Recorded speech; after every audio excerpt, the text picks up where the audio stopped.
अरे ये सब का हो? ई घर के सामान के लिस्ट और ई झोर ली। ऑफिस से आवत बेरी सब सामान ध्यान से ले लिहा, बहुत जरूरी बा।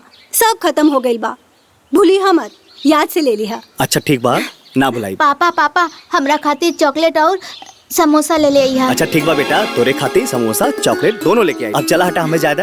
अब बबुआ लो दहन बबुआ लौटते में बनवले आई। तनी रुको, देखो ना चश्मा टूट गइल बा, छोट मोट चीजवा लौकते नहीं के, उन्हें से लौटते में बनवले आई। अच्छा ठीक बा बाबूजी, दे हम।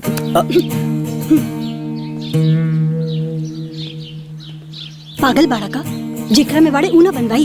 तोरा से का मतलब? तू चुपचाप अपन काम करा। अच्छा ठीक बा। बाबूजी वो भैया के दे दिया, हमें ऑफिस जाके लेट होत बा। हम आवत हनी।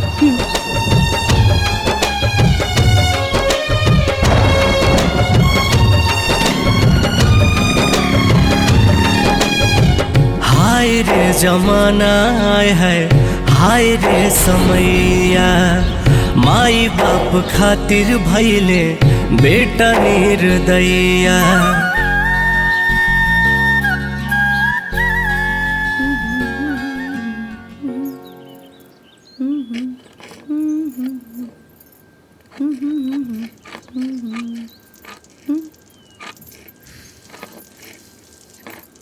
ए बेटा आर्यन, बेटा आर्यन, ए बेटा तनी नमक दाता। बाप रे बाप, हमारा हाथ जल गई। अच्छा भइल की अलगा गईली, ना त खटत खटत जिंदगी और आजाद आके हुए एहसान तक ना मानी। अब तो जब जौन मर्जी तौन करी, ना त आराम करी। राहुल रोहित बेटा इन्हें आई। हाँ मम्मी। बेटा बैठ यहाँ। अरे बेटा बैठा, इला दूध पिला, तू दूध पिला। ए बेटा आर्यन, दाल चावल पक चुकल बा, चटनी बन जाई ना तो खूब पेट भर के खइहा। चटनी खाए से कुछ ना होई। इला बेटा च्यवनप्राश खा। ले बेटा खा। च्यवनप्राश खाए से खूब ताकत आई। दूसरे लोगन की तरह रूखा सूखा खाए की कोनो जरूरत नहीं खे। अच्छा खाना खाए के चाहिए। हमरा से नीक खाए वाला के हुबा का? नीक खाए वाला। अरे तहार कोनो दवाइया नहीं खानू घटल हो? ना, एगो ब्लड प्रेशर वाला मंगाओ के पड़ी। अच्छा ली माँ जी, खाना खा ली। ए कन्या, तहर बाबूजी भी खाना नहीं खैले। एगो काम कर ना, दोनों के खाना ले ले आवा, दोनों जना साथ ही खा लेब सा। अरे माँ जी आप खाई ना, बाबूजी के खाना दीदी बनवले होकी हैं। ले आई तो खा ली है, आप खाई ना। कैसन बात करत रे दुल्हन, बिना वहाँ के खाना खियौले हम खाई ले। एगो काम करे, रख दे एकरा के, बड़को जब ले यहाँ तो वही समय ले यहाँ खा लेम से साथ ही। अरे माँ जी बहुत काम बा, इतना समय नहीं कि हम बार बार खाना लेकर आई। यहाँ रख देत बानी, जब मर्जी खा ली है।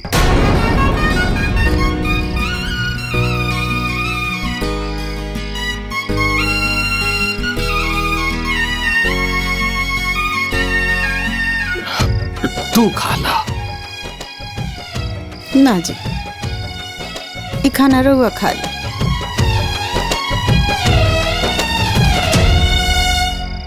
एक जने में बाबू रही है, एक जने में माई।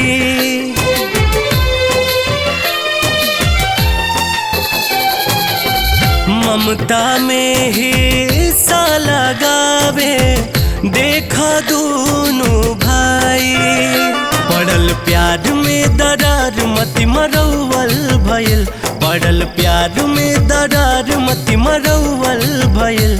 माई बाबू में बखरा ला हम ही खा ले, तनी जब बड़को ले है तो तू खा ली। हाँ खा ले। बटौवल भइल।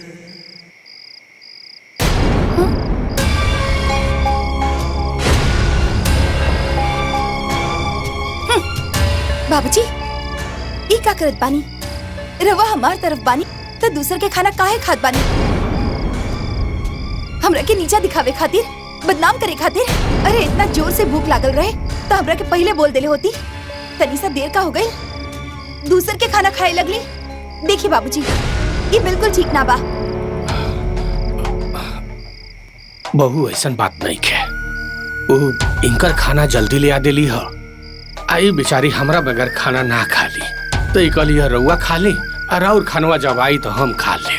चाहे कुछ भी होके, पर ये सब ठीक ना बा। बाबूजी, ये फिर से होके के ना चाहिए।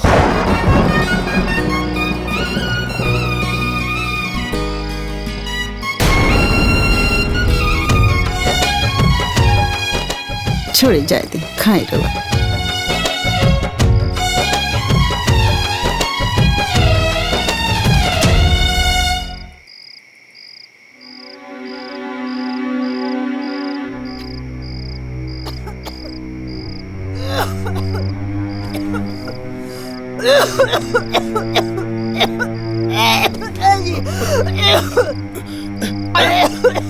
का हो गइल हो? का हो गइल हो? का हो? जल्दी से मच्छरदानी खोले, हमारा दम घुटता।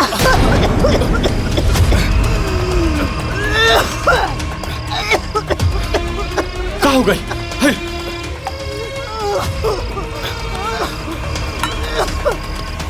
अला पानी पियो, पानी पियो।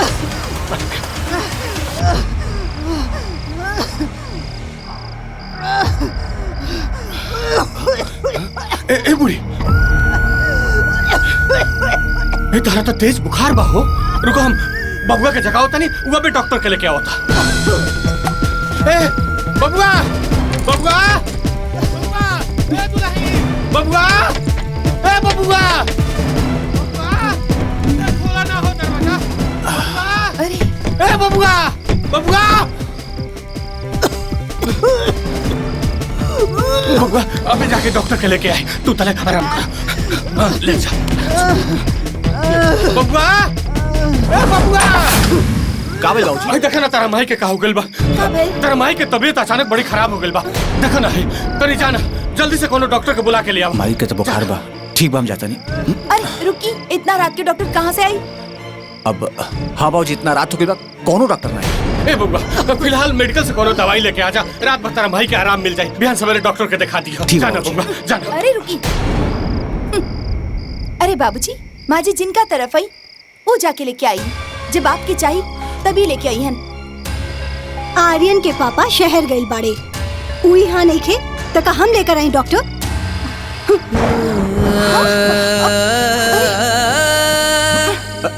तारा बाबूजी चिंता मत करी, माई के बुखारे बा ना, हमरा के लागत सवेरे तक सही हो जाई। सही ना हुई ना तो हम दवा लेते आई। ठीक है बाबूजी। ए बबुआ, बबुआ, ए बबुआ, ए बबुआ, बबुआ।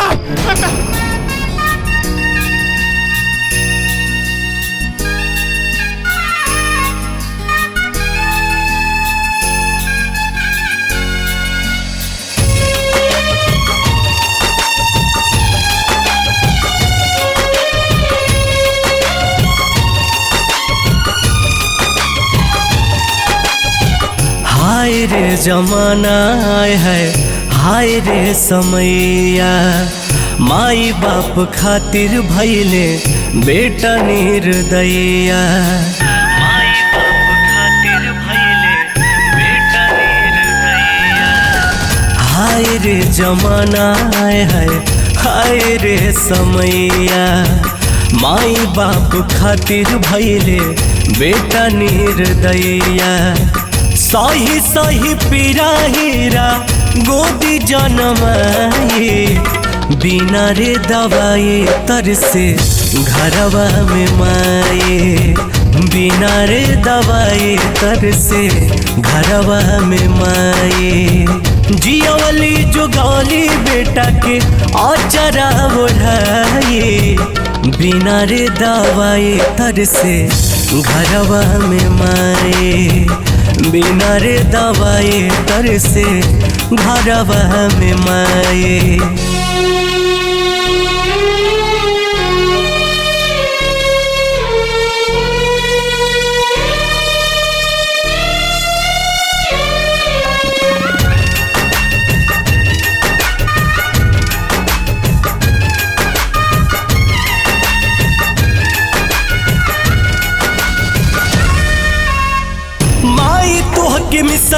हमें उबटन लगावली, आँखिया में कजरा के टोना से बचावली।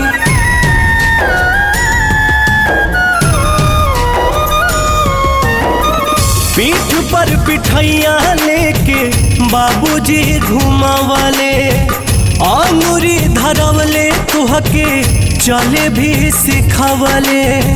दूध भात फुला कटोरा में खियाई, माई बाबू दिहले तुहके बड़हन बनाए। बिना रे दवाई तर से घरवा में माए।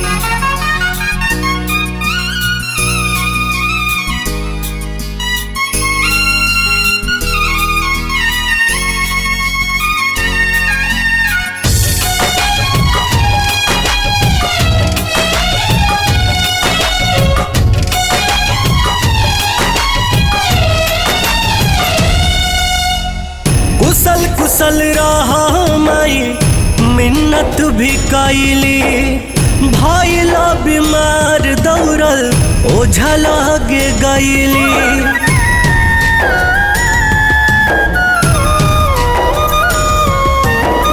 सुतुही से सिर्फ जन्म घुटी भी पिया वाली, पैसा इच के अपना खूट गाठिया वाली।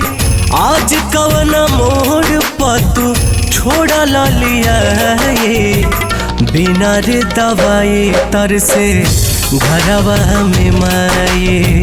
बिना रे दवाई तर से घरवा में माए।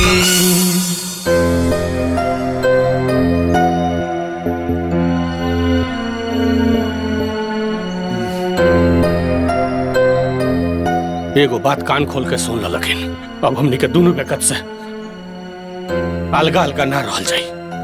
अरे बाबूजी आप दोनों अलग कहाँ रहेली? हाँ बाबूजी, रवा लोग तो दोनों साथ में उठत बैठत सुअत है, बस रवा लोग के खाना अलग मिलेला। यह बात तो हमनी के कहता नहीं जा। जिनकी भर हमनी के दोनों बेकत साथे खैनी पीनी जा रहनी जा। अभी बुढ़ापा में अइला पर हमनी से तरह अलगा अलगा निकल रहल जात। तोहनी के दोनों भाई अपना मर्जी से अलग हो गईला जा। सजा हमनी के मिला था। कब हमार खाना आवता तो इनकर नहीं खियावत, कब इनकर खाना आवता तो हमार नहीं खियावत। कब जोते जोते बेला से कुबेला हो जाता। अब ये सब हमनी से ना हो पाई। तब दूसर कौन उपाय बा बाबूजी? हमके तो समझ में ना आवता। हाँ बाबूजी, हमनी के समझ में तो कुछ नहीं खे आवत। राउर मन में कुछ होगी तो बताई। देखा,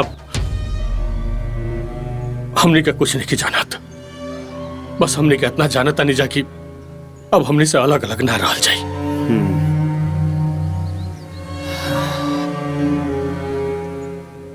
हमारा पास एगो उपाय बा। आप दोनों लोग एक साथ एक एक महीना दोनों बेटन के साथ रही, खाई पी। एक महीना हमारा साथे और एक महीना किशन के साथे। इहो ठीक बा बाबूजी।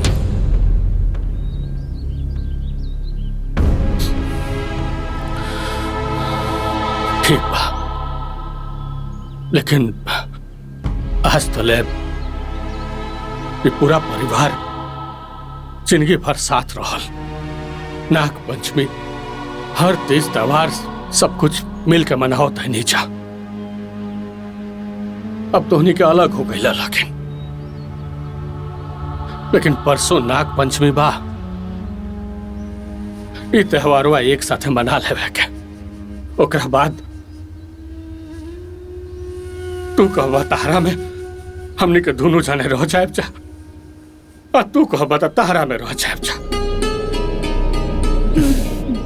बस ये इतना बतवा मान ला लगे।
जाई ठुमका लगावल जाई ना अपने पिया से पतंग मारवावल जाई ठुमका लगावल जाई ना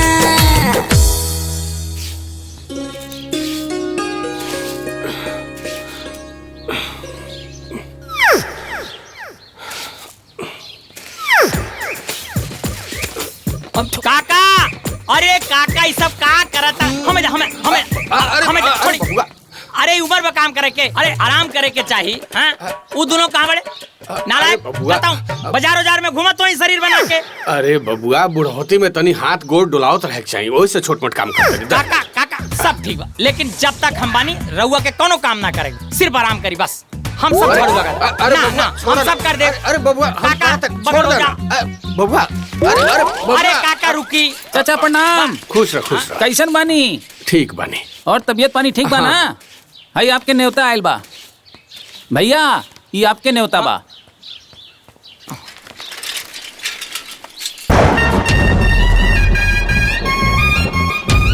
पहले तो हमारा नाम पर न्योता होता है आज बंटवारा के बाद लोग हमारा नाम तक भुला गए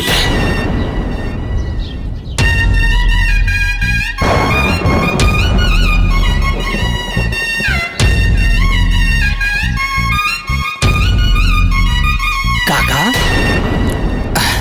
देखी ना आज ले हमारे बाबूजी के नाम से कार्ड आवत बा ई लोग अलगावजी का हो गइल रउआ के जियतवे अपने नाम कार्ड मंगावे लगले अब यही सब देखे के रह गए अरे ना बबुआ अब वो लोग के नाम से आवे चाहे हमारा नाम से आवे का फर्क पड़ता वो तो ठीक बा काका खैर ठीक बा हम नाश्ता करके आओ थे झाड़ू लगा दे आप आराम कर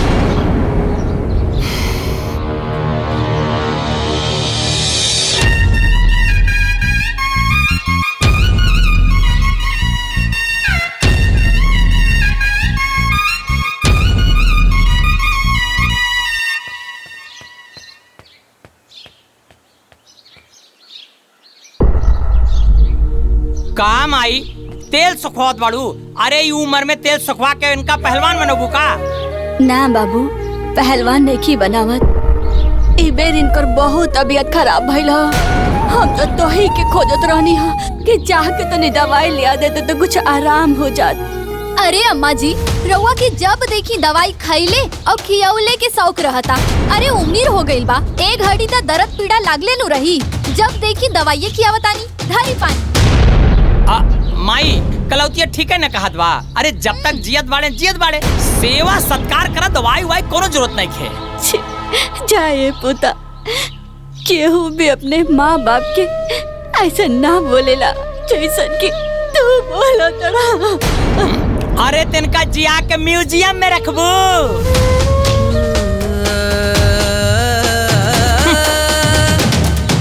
अरे तोहरा सबके पंचौरा के चक्कर में भुला गईनी कि न्योता भी आइल बा अरे न्योता आइल बा ए जी बड़ा दिन से मन करत रहे निमन निमन खाना खाई के चलो जाई सब कोई बस दूसरे के निमन निमन खाई के जीव लबर लबर करत रहता बनवे आवेला कुछ अच्छे से चल अंदर नाश्ता निकाल बोकरी यस महलाई के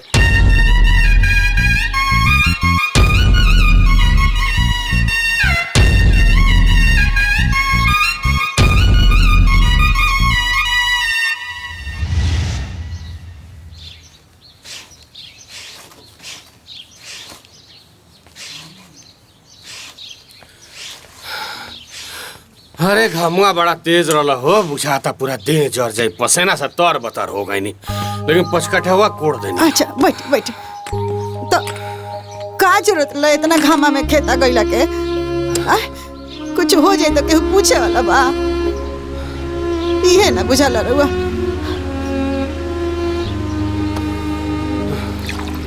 लिख पानी पे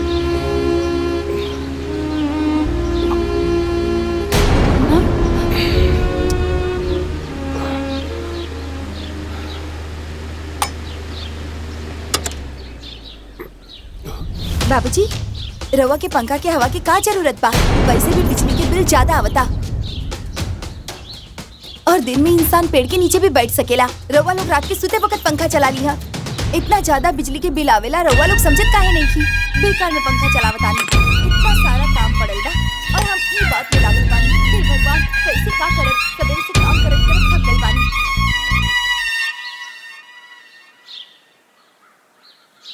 कौना मुंह खाती जाइले खेत आ क्यारी में, बगीचा देखे खाती, इहे दिन देखे खाती।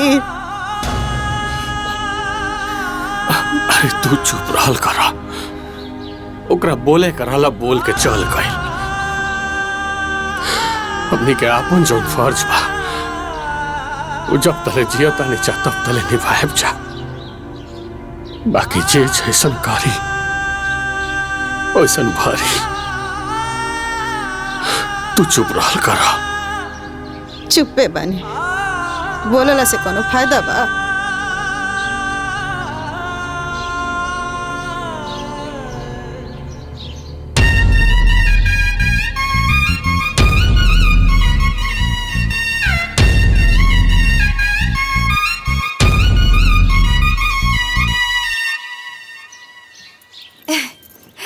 अरे देखा कितना सुंदर बना।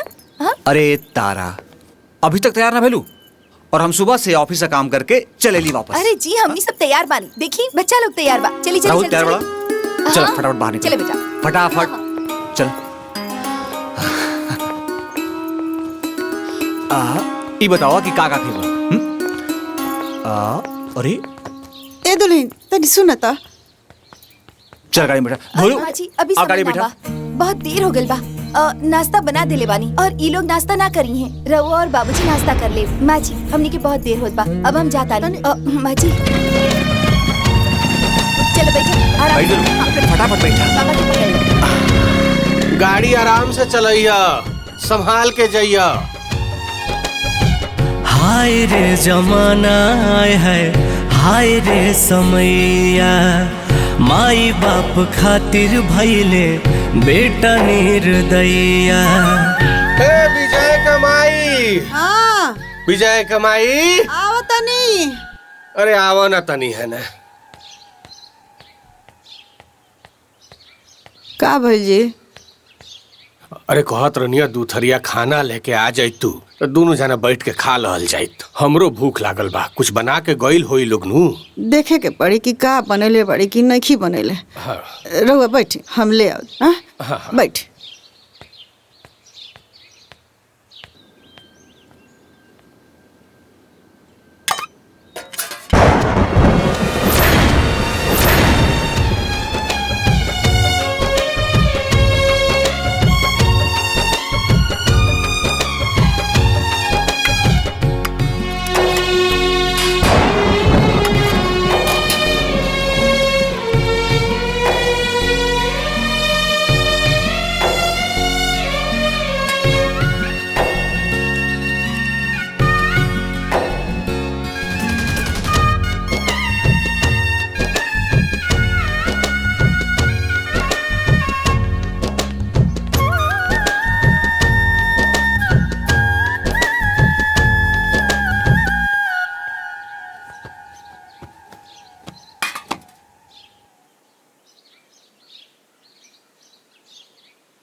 अरे एक एक थरीवा काहे ले लू? तू अपन थरीवा काहे ना ले लू? साथ ही खाइल जाइत। हमरा भी भूख नहीं खे, रहुआ खा ली, हम बाद में खा ले। बाद में खा लेबू कि खाना नहीं खे? हमरो से झूठ बोले लगलू। का करी जी, गईनी है खाना निकाले, देखा तनी कि अतने बा। खाए खाए रहुआ। कोनो बात ना, जन भाग में लिखल बा होता वो गई के पड़ी। अब में दोनों बेकत एक एक रोटी खा लल जा। रहुआ खाई ना। अरे खा।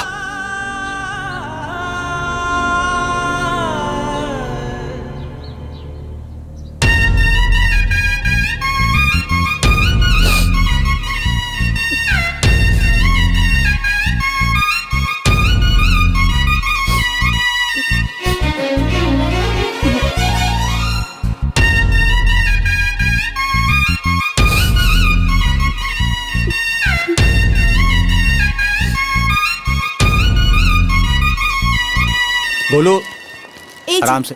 सुनी ना, हाँ, शॉपिंग सुनत करते बानी। करते हम थक गए बानी, घर पे जाके खाना ना बना पाई। हाँ पापा, बाहर खाए के बखाना। हाँ पापा, कहीं बाहर खाए जाओ ना। अरे माई बाबूजी घरे बड़े आए भुखाइल हुई हैं, उनकरा के बना के खियाई।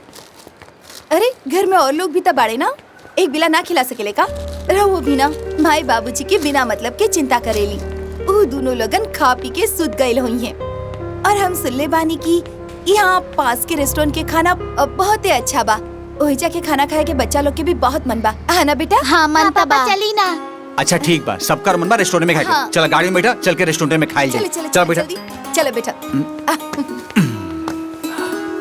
बैठ जल्दी चलो। बैठ गेलू। अरे जल्दी बैठा।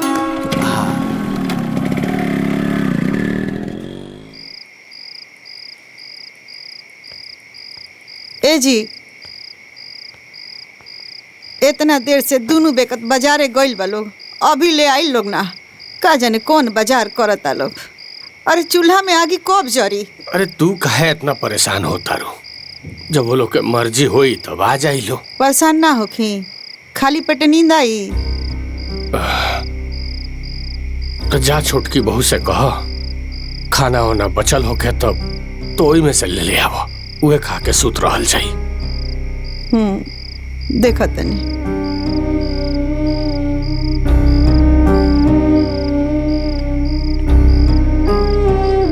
अरे ये छोटकी दुल्हन। जी अम्मा जी। कहनी है कि कुछ बनौले हो तो दो ना, दोनों बेकत खा के सुत रही सा। बड़ा देर हो गइल बा। ई लोग का जाने कब ले आई बाजारे से। अम्मा जी, जौन कुछ भी बनल रहे वो तो सब खा के सुत गई नी। अब तो कुछ ना बचल बा।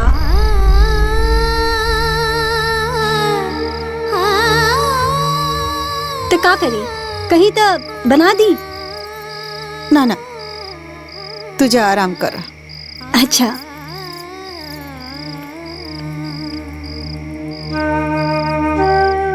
हे भगवान, ये कैसन समय आ गइल बा कि जौन बच्चन के पाल पोस के बड़ा कनी, आज उहे बेटा दूगो रोटी खातिर तरसा दे तरस।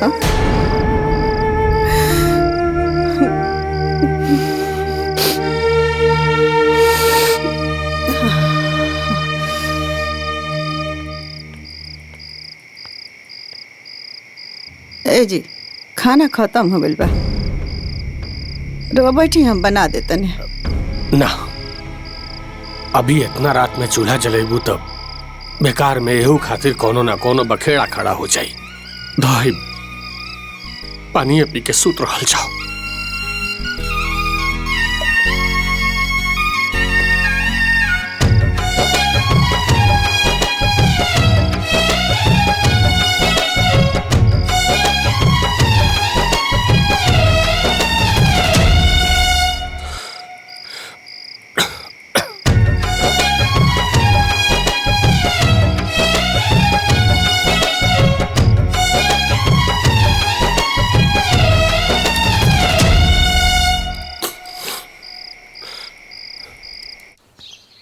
का हो काका, सुन ली है कि तोहार लड़का 3 साल से परदेशवे में हो, आवत ना बा।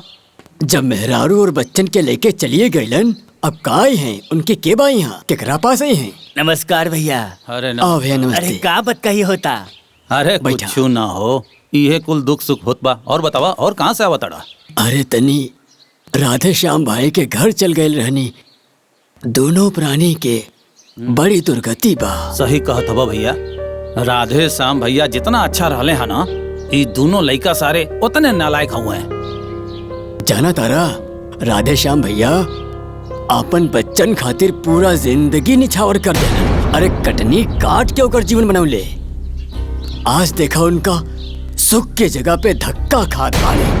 हाँ हो, ठीक कहत बड़ा। सुन ली हाँ कि उनके खियावे पहिरावे बदे लइकवा पारी बदले हुए सब। हाँ, और आज पारी बदला दिया।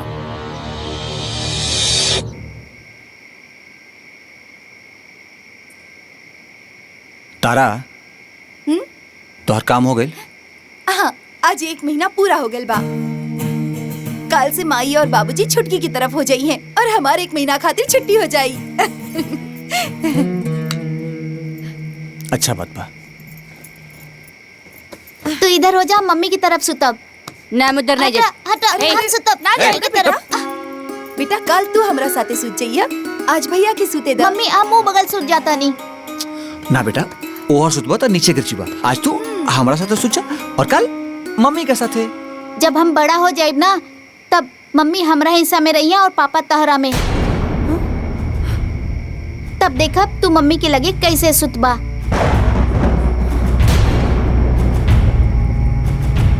ना बेटा ऐसा ना बोले के चाहिए, भला पापा मम्मी के बंटवारा थोड़ी ना हो खेला। काहे दादा दादी के ना भइल बा।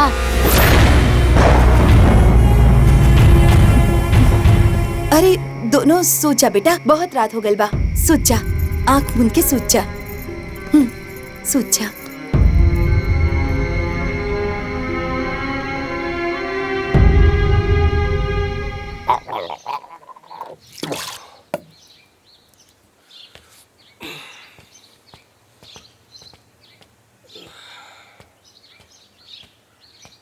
ली आप लोग चाय पी ली।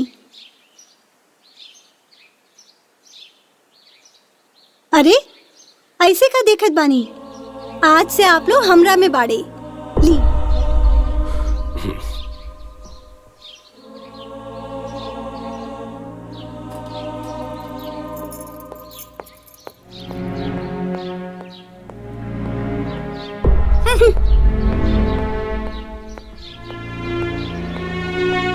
बाबूजी आप लोग अपन खटिया मच्छिया वो जगह रख ली, आज से आप लोग उनके तरफ हो गई नहीं।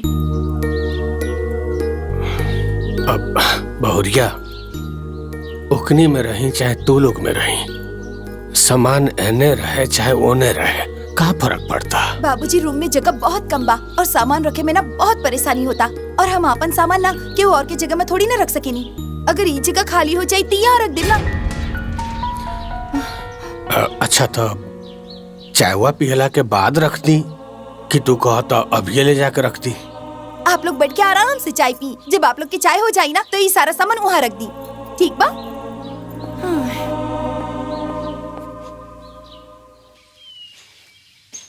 ए कलौती, अरे गिलास पानी लाओ। ले आओ तानी जी। ए बेटा हमार दवाइया ले आइला। का ररत रत कपार खात बड़ा, दवाइया बिन दुबरात बड़ा का। अरे एक दिन दवाइया न खाइबा तो मारी ना जाइबा। लेटे लेटे दवाइया दवाइया रटत रहा, खटत खटत देखत है वैसे जिंदगी बर्बाद हो जाता। तो है सिर्फ दवाइया के लागल बा। सुत्ते सुत्ते टिर्र टिर्र करत रहा बैठ के, जैसे सुत्ता चुपचाप सुत्ता रहा, बोला जिन ना तो ठीक ना होई।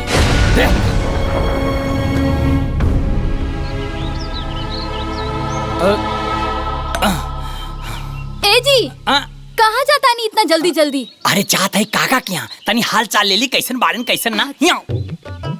अरे आज जाओ ना पारी बदल गइल बा, तनी चाहत जरूरी बा ना। ए जी खाना खा के जाई ना, सवेरे से ऐसे ही बाहर आके खा ले तू जा। अपने के अलहिया और दूसरे के गंडा पूरे जाए। ए पुत जैसन बाड़ा ना वैसन बनल रहा। ठीक से धरी। हाँ, हाँ। अरे काका काका काका ये सब का करता रहा? अरे बबुआ हमनी के पारी बदली हो गइल बा, ओई से ओने के सामान एने रखत नहीं जा। अरे ठीक बा, हम सब ला के रख दे। छोड़ी छोड़ी छोड़ी। अरे ना बबुआ हमनी हम के बिछाते हटा, काकी हट जा, पैर हटाओ काकी। ए ला ए हटी हटी हटी ए आ।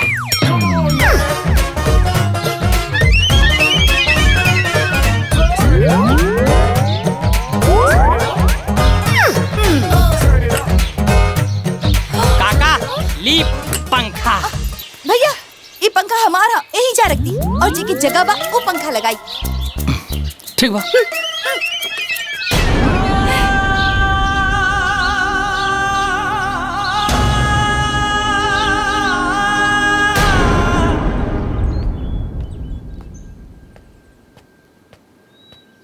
छोटकी दुल्हन, अरे छोटकी दुल्हन। जी अम्मा जी। कौनिया की तरह बाबूजी के कपड़वा सब गंदा हो गइल बा, धो दे तू तनी। अम्मा जी वही जे रख दी, अब ही बहुत थकल बानी, बाद में धो दे। कल तो यहाँ के कहीं जाए के बा, कपड़ा ना साफ रही तो का पहन के जाए। हम ही धो दे तनी।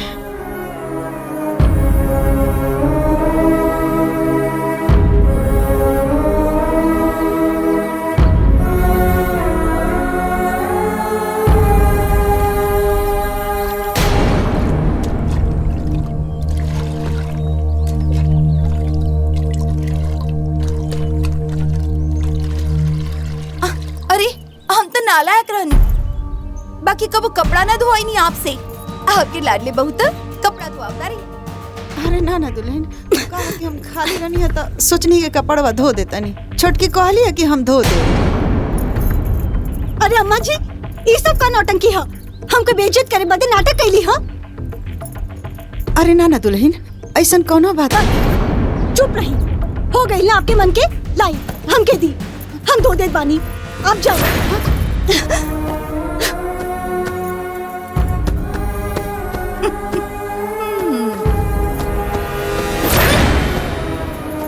अरे जाई ना।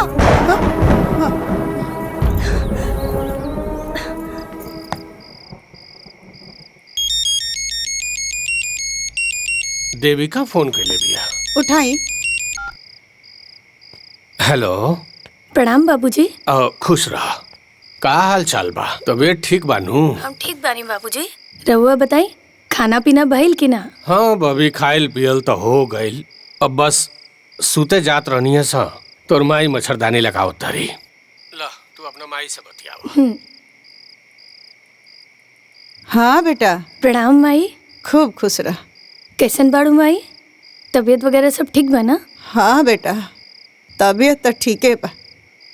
बाकी का जाने पिछला जन्म में ऐसा कौन खराब कर्म कैले रहनी सन दोनों बेकत कि ये जन्म में ही सब भोगे के पड़ता। ऐसे जिनका माई दिल छोटा मत करा। भगवान एक ना एक दिन भैया लोग का सद्बुद्धि देवे करिए, तब सब ठीक हो जाए। तू चिंता जिन करा, जाके सोच जा। अब तो सुता ही केनु बा। प्रणाम माई। खुश रहा।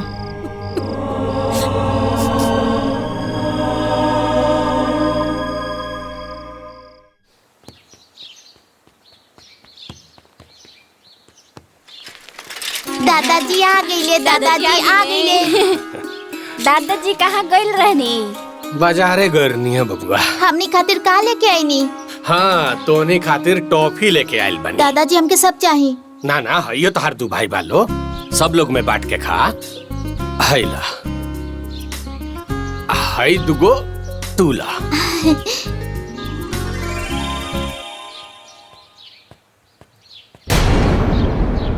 हाइला तार दवाई। ऐसे दर्द ठीक हो जाए? हाँ, मेडिकल वाला तो कहले हैं। बाबूजी, दवा कितना के मिलल हा? 90 रुपया के बहुरिया। तो 10 रुपया बचल होखी ना? हाँ, अरे वो आवत रहनी है तो रास्ता में लइकन खातिर टॉफी ले लेनी है।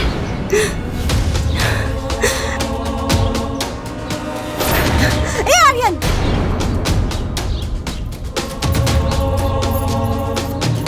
का जरूरत रहे तो के टॉफी लेवे के? दे दा उ लोग के, खा जाई उ लोग। दादा दादी के बड़ा प्यार बाड़े ना। ला खा ला लो। ज्यादा ताव में आके ना ऐसे मत बोलो। माई बाबू तुहार ना हमरो भी बाड़े। तोहरे बाड़े ना तो ले जाना, अपनी तरफ रखा। 1 महीना तक रखबे कईनी, अब बारी तोहार बा तो हम काहे रखी? जब हमार बारी आई ना तब हम रख ले। और हाँ, एक बात बतावा, एक टॉफी का एक रखे दे देनी, ई बात से घर कपार पे उठा ले। तोहार तरफ बाड़ी तो लागता पट्टा करा देले बाड़ी। पट्टा ले ले बानी, काहे की दवा लेवे खातिर पैसा हम देले रहली। गाओ ना तो तू पैसा देलू तो एहसान ना कइलू। तोहार तरफ बाड़े, हमार तरफ ना जो हम दी। बतावे ही तब पागल बड़ी कैसन कैसन बात करेली। चल बेटा अंदर चला, चलो हमरा के तरह से बात ना करे के बा। जा यहाँ से, हमरा भी ना करे के बा। जा यहाँ से, चलो बच्चा तू अंदर चला, चलो।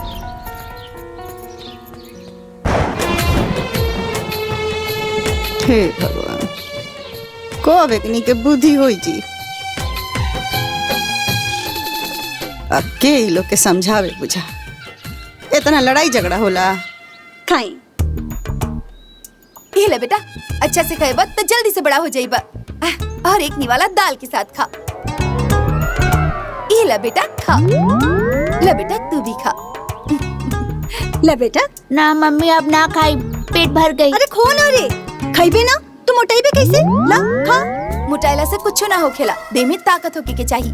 एक निवाला दही के साथ खा। अरे और खा बेटा, खा। हाँ, ये बात बा। ला बेटा, ताकत बढ़ी ना, ला खा ला। दुल्हन। ला बेटा। ए दुल्हन। जी अम्मा जी। देखा ना, मथवा पे रखे वाला तेल हमार खत्म हो गइल बा, साबुनो ओरा गइल बा। बहुत दिन हो गइल बा केस धोला। देखो ना कैसन जटिया गइल बा। तो हम का करी?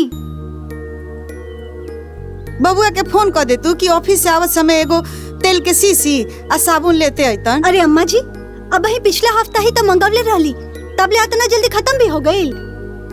केहू के बांट वांट त न देली।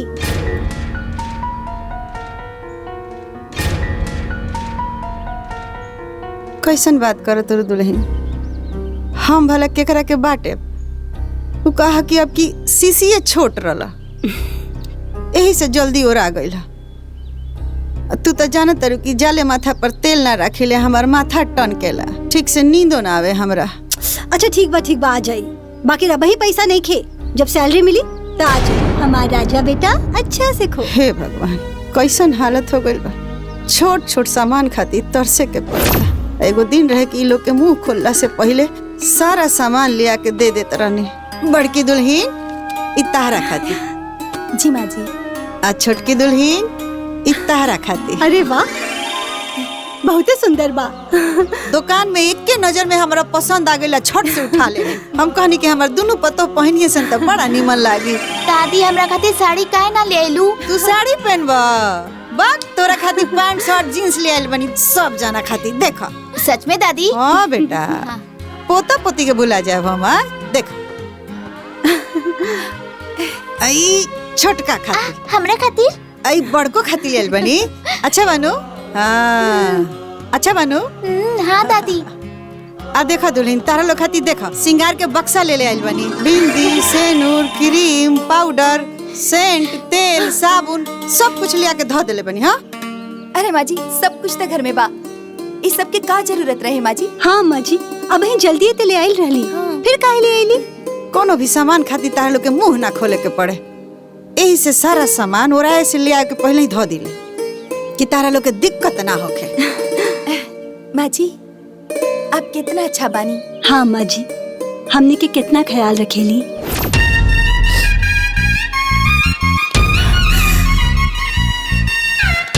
अरे खो बेटा खो, खाइबे ना तो मोटाइबे कैसे? खो।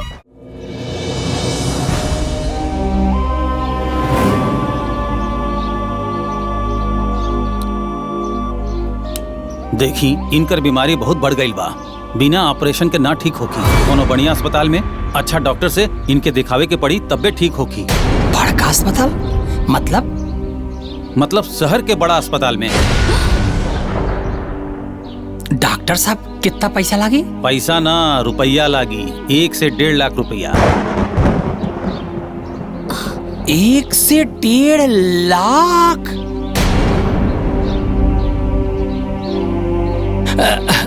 क्या मजाक करता है डॉक्टर साहब?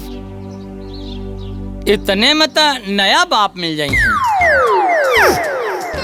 तो ले आवा ना, जौन हमके जानकारी रहू बता देनी, बाकी राउर मर्जी। क्या रे, ये कैसे बोलता रे?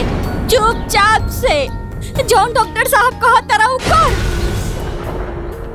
अरे माई तई समझत नहीं खेवाड़े। अरे ये उम्र में ऑपरेशन होई, ऑपरेशन झेल पही। जोन 2-4 दिन जीवई होई ना, पता चले पीछे में टैं हो जाइए, फिर बैठ के कपारे फांत धई के रो। पैसा जाई और जान हो जाई। अरे डॉक्टर साहब, अब कुछ दवाई उवाई लिख दी, जैसे दर्द पीड़ा ना होखे। ऐसे ऑपरेशन करा दी है से जौनो 2-4 साल जी हैं उ ना जी हैं। आमा जी रउआ ज्यादा चिंता मत करी। ठीक बा, जैसन राउर लोग के मर्जी। ई सुबह शाम दे दिया, और ये जब दर्द होगी तब दे दिया।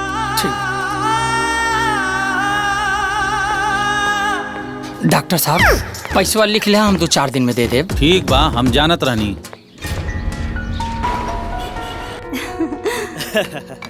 ला आगिल, ये लीजिए सर आपका ऑर्डर, यहाँ रखा।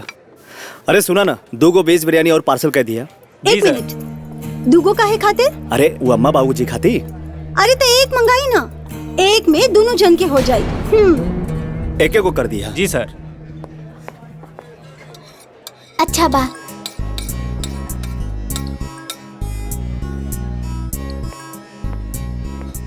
कोल्ड ड्रिंक भी आ गई। बाबू को दाएगो। कैसन बनल बा? बहुते बढ़िया, और सबसे बढ़िया बात कि आज खाना बनावल से भी छुट्टी। मम्मी हमार हो गइल, अब हम ना खाई। अरे खाए के ना रहे तो मंगवले काहे? सुनी एगो काम करी, वो ऑर्डर के कैंसिल करवा दी, एक के पैक करवा दी। तो ई के खाई? अम्मा बाबूजी खा ली है। अरे झूठ थोड़ी बा, प्लेट में निकाल के खाइल गइल बा। और वैसे भी पैसा बर्बाद करी ठीक ना हुई ना। अच्छा ठीक बा, हम बुलाओ। हाँ। भाई साहब हेने आई। जी सर। अरे वो जो ऑर्डर देले रहनी है वो कैंसिल हो सकला का? हाँ हो सकेला। अच्छा ठीक बा, ओके कैंसिल कर दी, हे के पैक कर दी। ये झूठा बा, ये पैक ना होई। अच्छा सुनी एगो काम करी, हम खुद पैक कर ले। तू हमरा के पैक करे खातिर कुछ दे दा। ठीक बा मैम। अरे इतना में माई बाबू के ना हो पाई, वो जो ऑर्डर देले हिला के फिर से ऑर्डर कर दी का? अरे कम कहाँ बा, ई बा हमरो पेट भर गइल बा। तोरो पेट भर गइल बा ना? भर गइल बा। हाँ तो बस तीनों के मिला के बराबर हो जाई, कम ना पड़ी। ये लीजिए मैडम।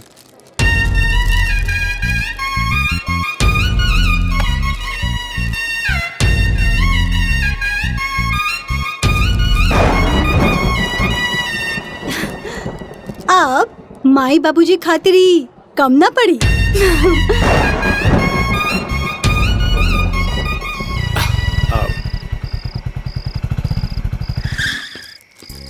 देखो तू बेकारे में चिंता करत रहलू। लो आ गइल सन। अरे दादी। कितना देर से हम सोचत रहनी कि अभी ले हमार लड़का घरे ना आइल। इली माँ जी खा ली, बिरयानी बा, आज खाना ना बनी। अच्छा दो अभी ये खा लेब सन। का बबुआ बाजारे का खैला ह? चाट, समोसा, बिस्किट, चॉकलेट और बिरयानी।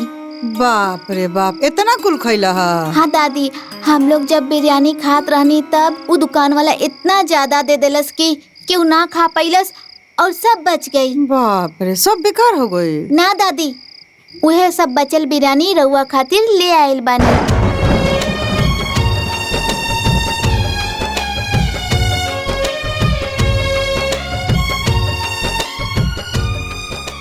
अच्छा दादी हम जाता नहीं सुते। हाय रे जमाना है, हाय रे समैया, माई बाप खातिर भइले बेटा निर्दयया। हाँ बेटा बोलो। प्रणाम माई। खुश रह। का हो रहल बा? खाना वाना भइल कि ना? ना बेटा, घरे खाना नहीं के बनल। काहे अभी तक काहे ना बनल? तहर भाई भौजाई बाजारे गए रहला लोग खाना खाए, वजह से हमनी दोनों बेकत खाती अपना थरिया के जूठ जाठ अब बाँचल ले आइल बलो बिरयानी खाए खाती। बस हो गई माई, अब तो हद हो गई। पानी कपार के ऊपर जात बा, कुछ ना कुछ तो करे के पड़े माई। एक काम करी, बाबूजी के फोन दी। हेलो। प्रणाम बाबूजी। जी हतरा। बाबूजी ये सब हम का सुना तानी?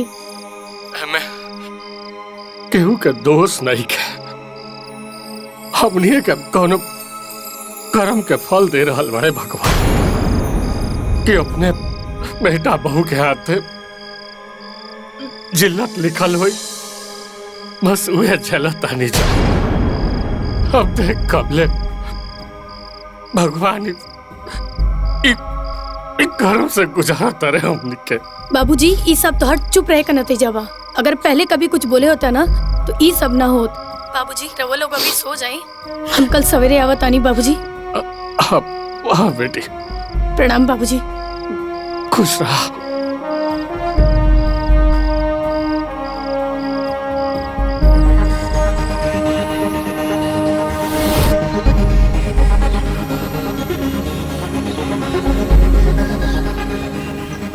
प्रणाम बाबूजी। प्रणाम माई।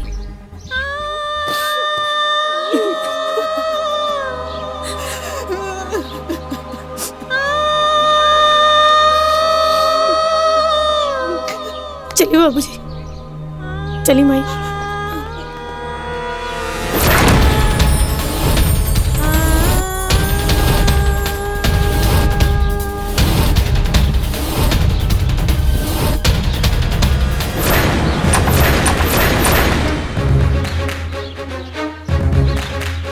विजय, किशन, कहाँ बड़ा लगी? बाहर आवा लगी। ए गाँव वाला लोग, ए सुरिंदर, ए मदन, ए आवा लगी है ना? ए झगरू, ए संजय, ए मजरू, ए घनश्याम, ए रामश्रय, ए बच्चाराम, काहे चिल्ला रहे हो? अरे काहे चिल्ला रहे हो? कुछ बताइबा? तू पूछा तारा का भइल? अब का हो गई? तू पूछा तारा के का भइल? अरे कब जाने के कोशिश कैला कि का भइल? कोशिश करता तब न पता चली। जीवन भर खटनी करके तोहनी के पलनी पोसनी, अपना खून के पसीना के तरफ बहा दनी ताकि तोहनी के कबो कुछ के कमी ना होके। ओ दिन गरीबी में एगो सब्जी किने के पैसा ना रहे, वह सब्जी ई बुढ़ियो बना के अपन दोनों औलाद संग के खिया दे कि हमने के लइकन के पेट भूख से ना तोड़ पे भरल रहे हमेशा। खुदा नून पानी और रोटी आधा पेट खा के हमरा खिया के सूत जात। कब एहसास भइले का हुआ अपन बूढ़ माई अपना बाप के एक रोटी खातिर तरसा दल लगी। जौन माई बाप तोहनी का अंगुरी पकड़ के चलन सिखौलस, बुढ़ौती में ओकरे हाथ छोड़ दो। दिन रात मेहनत करके अपना लइकन के पढ़ावनी लिखौनी कि भविष्य ओकनी के उज्जवल होगी। कब हमनी के लइकन के दुख ना भोगे के पड़े, कब रुपया पैसा के कमी ना होके उहे माई बाप के एक एक पैसा खातिर तरसा दल लगी। ई बीमार पड़ रहली, इनका के डॉक्टर कहले कि दूध पियावा, इनका के कमजोरी हो गइल बा, लेकिन ये उहे थोड़ा उठावना दूध अपन लइकन के पिया दे। हमरा के ई बुढ़ियो झूठ बोलस कि हम दूध पी के सूत गइल बानी। वह अपन बूढ़ माई के एक चिलवा दूध खातिर, एक एक दाना खातिर तरसा दल लगी। तोनी के एगो नया कुर्ता खातिर, तोरा माई के एगो साड़ी किने खातिर तरस जाई। वह पैसा जोड़ जोड़ के ये बुढ़ियो जीत करस के ना हमनी के फाटले पुरान पहन ले जाई, 30 त्योहार में चल जाई, लेकिन हमनी के लइकन के नया कपड़ा की। आ तू हो जोन माई तोरा के अपन पेट काट काट के आधा पेट खाना खा के तोरा के पाल पोस के इतना बड़ कैलस, आज तो इतना बड़ हो गई कि अपन माई के अपन जूट काट खिया होता रे।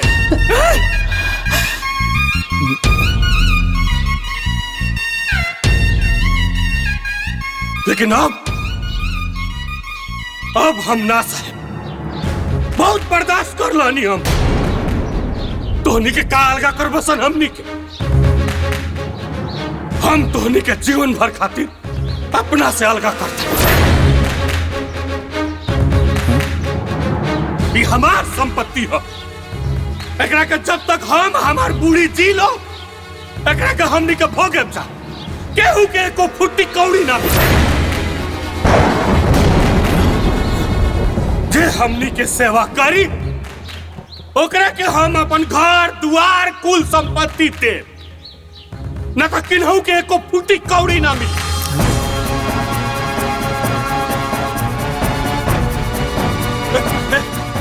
बताओ करवा हमारे सेवा, हम अपन कुल संपत्ति तेरा नाम कर दे। तू बताओ तू बोलो करवा हमारे सेवा, बोला ना कर क्या करी। तू बताओ करवा हमारे सेवा, ये सारा संपत्ति तेरा नाम में लिख दे, बिहान रजिस्ट्री कराओ तनी। तू बोला तू करवा हमारे सेवा, सब कुल जमीन जायदाद तोनी के नामे लिख दे। बोला करवा सेवा हमार।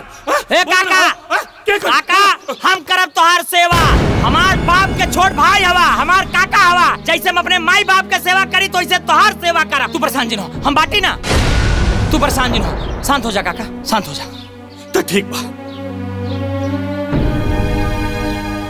सब जाने कान खोल के सुन लो लगे। तू करा चाहे केहू करे, जे हमनी के सेवा करी ओकरे नामे हम अपन घर द्वार लिख दे। बाबूजी हमके माफ करता, हमसे बहुत बड़ी गलती हो गई, दोबारा ना हुई। हम तो हर सेवा कर बाबूजी। के दौलत के आगे अरे बाबूजी, हम आपके सेवा करब बाबूजी। दौलत के आगे कीमत न बूझे बेटा माई बाप के। केहू करे सेवा, लेकिन जे हमार बूढ़ी के सबसे अच्छे से सेवा करी, देखभाल करी, मरे से पहले हमनी के ओकरे नामे अपन संपत्ति लिख के जाए। काका एक बात के शंका कि रउआ के मरे के बाद कानून के हिसाब से ती सारी प्रॉपर्टी जायदाद ई लइका लोग के हो जाई। बिल्कुल ना, ये कुल संपत्ति हमनी दोनों बैकअप के, जेकरा की इच्छा करी मरे से पहले ओकरे नामे करके जाए जा, जे हमनी के सेवा।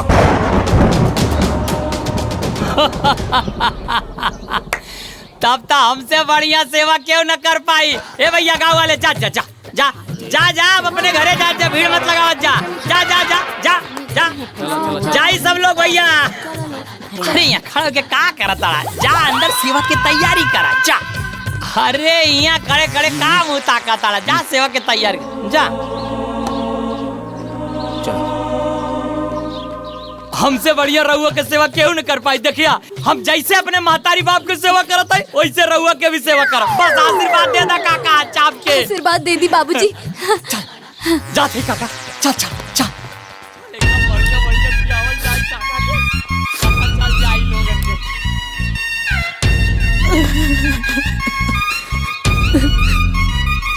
सेवा ता अब हम ऐसे ही करब कि कुल खेत खलिहान घर जमीन सब हमनिए के हो जाई। यह कोनो बात भइल?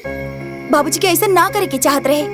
कोनो माई बाप अपन बेटा के छोड़ के अपन संपत्ति के वो और की दिला का? हाँ बात तो सही कहत बड़ो। देखी कुछ भी करी, बाकी प्रॉपर्टी हाथ से ना जाए के चाहिए। ऐसे कैसे चल जी प्रॉपर्टी?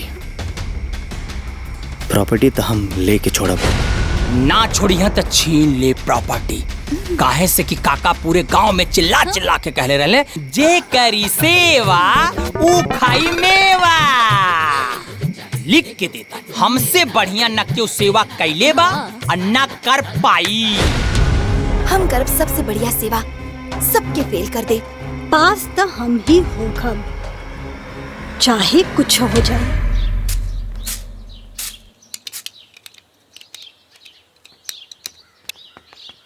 गोलू आराम से खड़ा जा, आराम से। ए कलौतिया, कलौतिया। हाँ जी आवतानी। अरे तनी काका काकी के नाश्ता पानी देख ले, नाता खर सेवर हो जाई। अभी लेके आवतानी। हमरे बाप के छोट भाई बाड़े काका, अब जेका लइका नालायक निकल जाई तो सेवा कराई के पड़ी ना। अरे तोर बाप चरपाई पे पड़ल सिसकारी मार के जिंदगी का आखिरी सांस ले रहल बा, ओकर परवाह नहीं खे। आ चल ले हमार बाप का सेवा सत्कार करे, बेशरम कहीं का लालची। ए, तोरा जैसा नालायक ना बानी। देख हमार माई बाप कैसे खा के चकाचक बाड़े। लायक ना होइत ना तो काका काकी ऐसा ही सेवा खातिर ना बुलाते। ऐसा ही कुल चाप के सेवा कई के कुल जमीनियों जो तुम हड़प ले। तोरा बस का बात नहीं खे, ओकरा खातिर तोरा के 7 जन्म लेवे के पड़ी। प्यार से समझाओ तनी, समझो। अपने काम से काम रख, न तो गर्दनियां काट के जब फेंक दे। माई बाप के सेवा के भंसट नहीं के गर्दनवा काट ले ऐसे। कलौतिया। हाँ जी। खीर पूरी बढ़िया से बनाओ। बनावतानी जी। काका काकी के बहुत पसंद बा। बढ़िया से पेवर दूध में मेवा मिश्री बादाम बादाम डाल के बढ़िया खीर बनाओ। दिखाई तनका कैसे थोड़ा खीर हमहू के दिए दिया। दवाई करावत करावत बिलाई जात है, शुगर चाप के चढ़ावा। खीर सुने नहीं कि जीभ लवर लवर करे लाग। जब देखा लेटे लेटे टर टर करत लेटे रहना तो गटाई चाप के मुंगा दे। ए तारा हाँ? का बनावत बाड़ू? अरे अब तो ऑफिस गल रानी, वापस काहे आ गई नी? अरे सब छोड़ो, बताओ का बना रहल बाड़ू? दाल चावल रोटी सब्जी और का? ई सब बंद करा, फटाफट खीर और पूरी बनावा। खीर पूरी उ काहे? अरे झगड़ुआ बाबूजी कहते खीर और पूरी बना रहल बा, जल्दी कर। ओकरा से पहले खीर पूरी बना के बाबूजी के हमनी खिया दो जा। हाँ, जल्दी कर। हम अभी बनावतानी। अरे चला हम तो साथ दानी, जल्दी जल्दी। पूरी बढ़िया बढ़िया नरम नरम छनिया। अरे रउआ चिंता जन करी, पूरी के साथ में हम गरम गरम परोठो बनैले बानी। ना तो हो जा काका काकी के जल्दी बना के खिया दी लोग हमनी से पहले ही। एक बात कलोतिया तई बहुत गुडी बाड़े, दिखाइन में बकलोल है। अगर सुंदर होते ना तो पूरे गांव में आग लगा देते।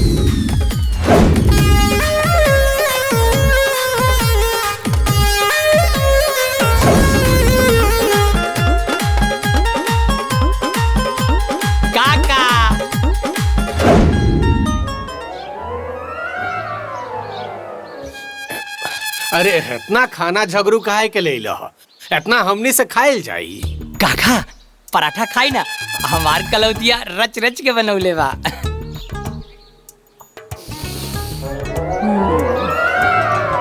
बाबूजी बाबूजी एक मिनट यासी बासी तिवासी खइहा मत, हटवा करा किनारे। ए रख हम और तारा मिलकर ताजा बनौली है बाबूजी। देखी बाबूजी यासी बासी तिवासी खइहा मत, न तो यासी बासी तिवासी खिया के अपन बाप जैसन तोहरों के बिस्तर धरा दी।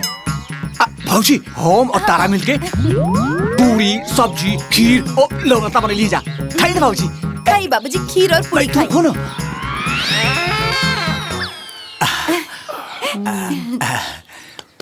अरे रुकी बाबूजी, रुकी।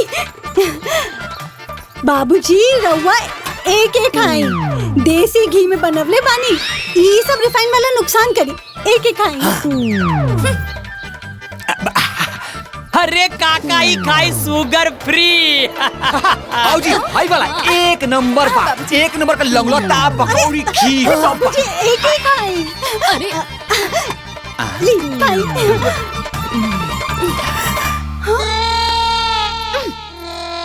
काका ये सब खाई एकदम शुद्ध देसी घी के बनल खीर बा। ए बाबूजी हमार खाई बहुत अच्छा बनल बा।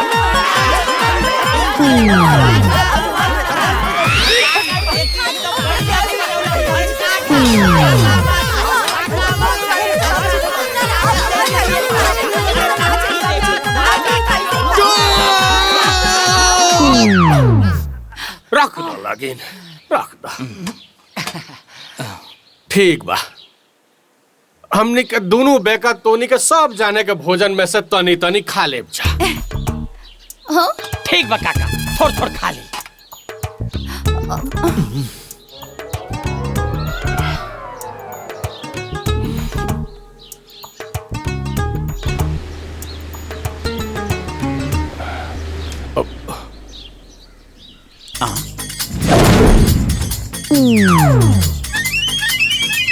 घात तेरी के एगो त इतना गर्मी के दिन बा, आ इतना स्वादिष्ट है भोजन बनल बा, एन टाइम पर ससुरा लाइट कट गई।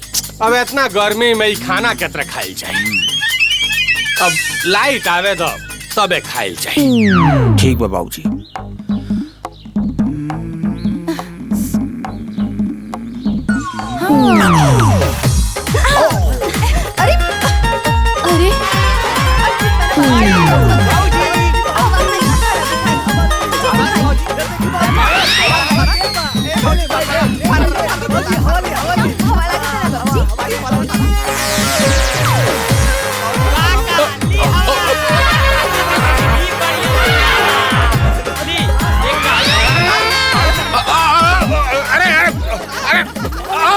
बस करो लगिन तोनी के।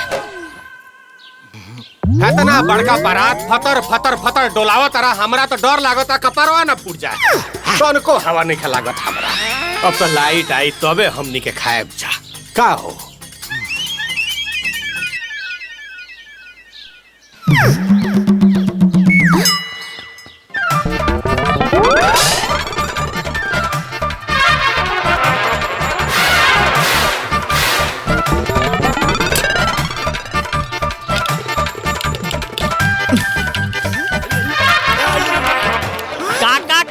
पंखा चलावत है, खूब चाप के आराम से खा। बंद कर। अरे बंद कर। ससुर हवा कम आवाज ज्यादा करता है। ए बाबूजी ऐसा ही चलाओ तो रुआ बहिर हो जाई। ना ना ठीक कहले बा। वाह झगड़ू, का दिमाग लगौले बाड़े हैं? मान गए नी तोरा। काका आराम से खूब हवा ले लेके। अब आदमी प्रेम से बैठ के खाना खा सकता का हो।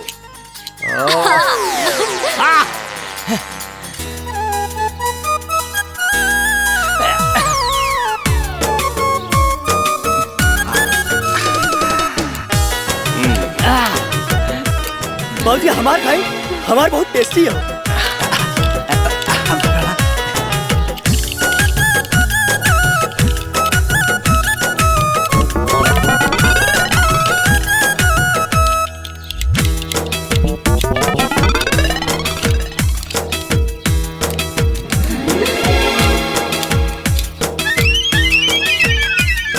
खाई दालों पी जाई।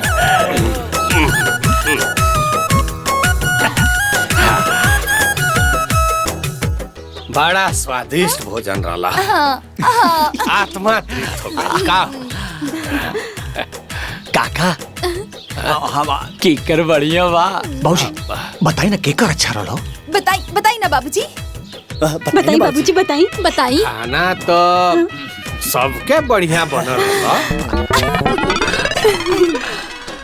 लेकिन सबसे बढ़िया खीर छगरुआ के रहा।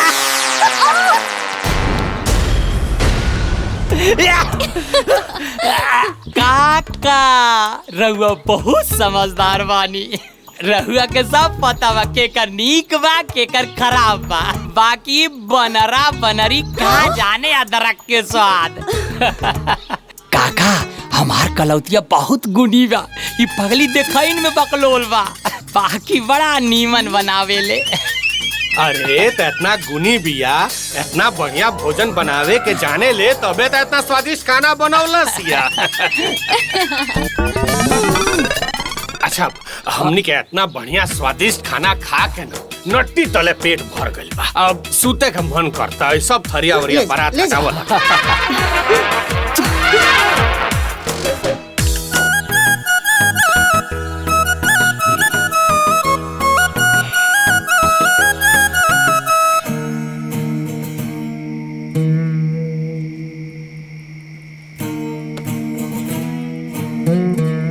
अरे माई बाबूजी की इतना अच्छा खाना बना के खिलवनी, बाकी उनकरा के तो बाहर वाले के खाना पसंद आवत बा। ये लेवी देवी के चक्कर में उलझा देले बड़े बाबूजी। तू हिम्मत मत हारा और ही मेहनत करा, एक न एक दिन बाबूजी खुश होबे करिए। अरे काका काकी तो हमनी से खुश बाड़े। ऐसे नीमन नीमन बना के खूब खियावल जाई काका काकी के। जी करी सेवा भाई पाई देवा। तो दूसर कोनो चारा भी नहीं खे। तारा एक काम कर, सब काम ताम छोड़ के बाबूजी के सेवा में लग जा। तो ठीक बा, आज से हम बाबूजी के और अच्छे से सेवा करब। अच्छा और बना के खियाई। देखम बाबूजी एक बार खुश हो जाइए, सारा प्रॉपर्टी हमनी के हो जाई।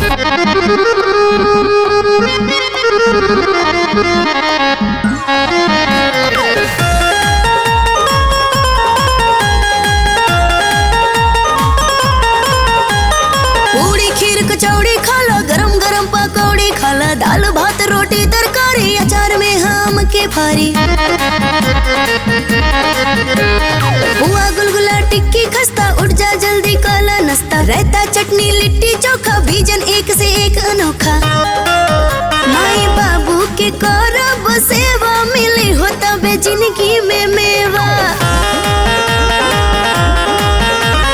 टाइम से जे मिली कलेवा, मिली हो तबे जिंदगी में मेवा।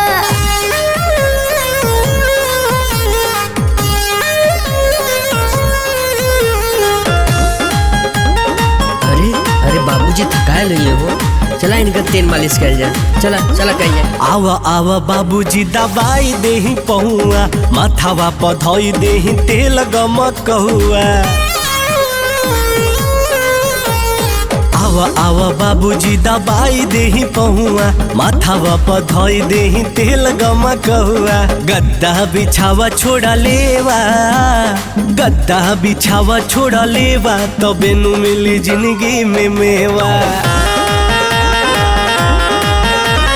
अम्मा बाबू के करो सेवा, मिली हो तबे जिंदगी में मेवा।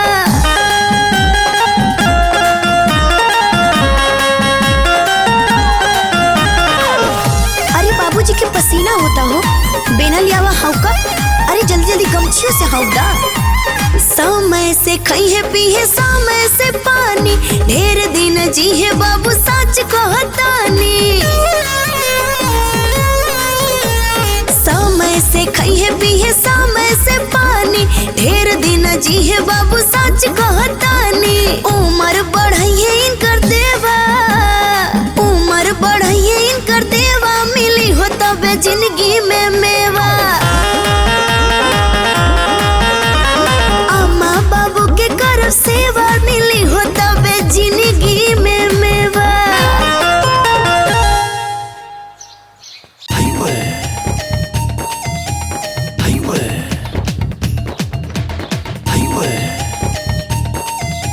काका काकी इली ताजा ताजा माठा। अरे बिना तकिया के सुतल बड़ा गर्दन टेढ़ हो जाए।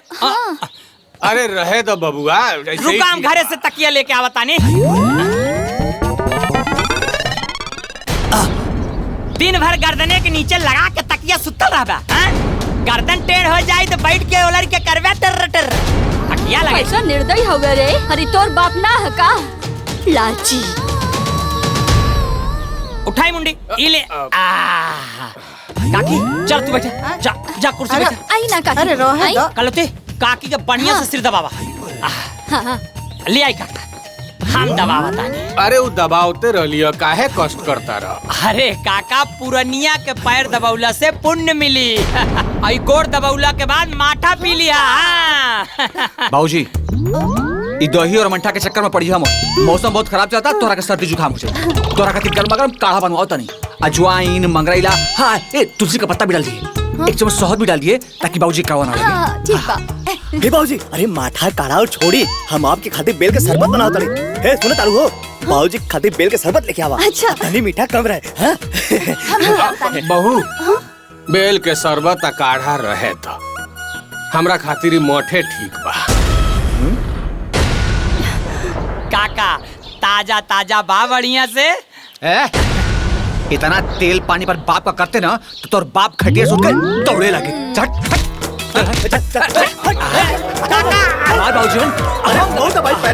बाबूजी यह के माई बाप का सेवा कर में बड़ा आनंद आवेला। बाबूजी कैसे लगा था हम पैर दबाता था आराम मिला था ना बाबूजी। अरे मुंह काट के तुम्हारे सो माई का सर दबा। हटा हटा अरे हटा। अरे हटा लोग काकी के माथा हम दवाई। अरे कम से कम पैरवा तो दबाओ सन। दबाओ तानी। अरे तू दबाता माई के हाथवा। अच्छा अरे काका हम कपार दबाओ तनी मुंडी। जब कपार दबाई तो दिमाग हरियराई और जब दिमाग हरियराई तो फैसला नंबर 1 लेवा। जैसे काढ़ा अब बेले के शरबत हो गई फेल और माठा हो गई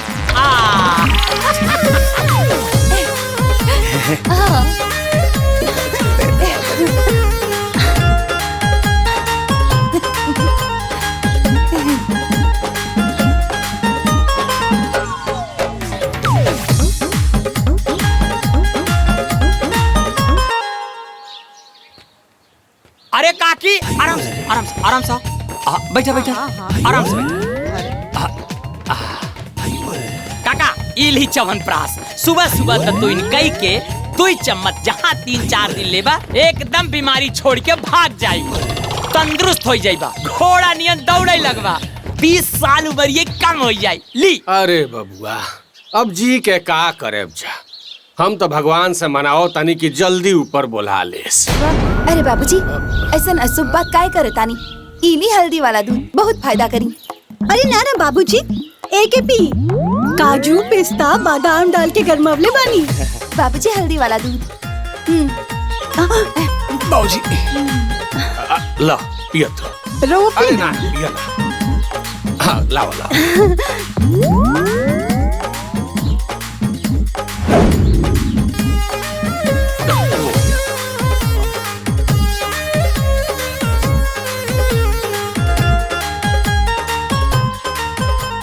बहुरिया जी बाबूजी। हमें का मिलौले रहलू हल्दी बादाम भी बढ़िया बा।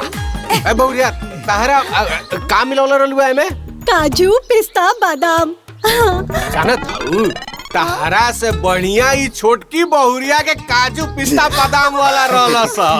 लेकिन तोहनी के दोनों जाने से अच्छा ई झगरुआ के ई चवन प्रास बा। इते जैसे खियौली हो हमरा देह में तंदुरुस्ती आ गई बुझाता। देखा काका बहुत अनुभवी बानी रउआ। रउआ के एकदम समझबा के अच्छा बा आ के बुरा बा। बढ़िया बानू।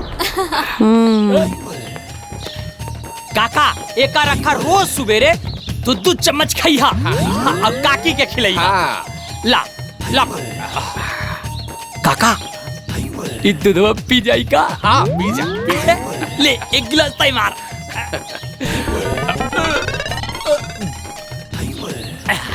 बड़ा निमन बा। ये आपकी माई बाबू कौन काट के बनल बाड़े? इतना सेवा कैला के बाद भी उनकर मुंह सोचा नहीं के होत और तो और सिर्फ झबरू की तारीफ में लगल रहे। दीदी सही कहलू। लागेला कि हमनी ना झगड़ू ही उनकर सगा बाड़े। हमनी के भागत एड़ी के पसीना चोटी चढ़ जाला और तारीफ खाली झगड़ू और कलौता के ही होखेला।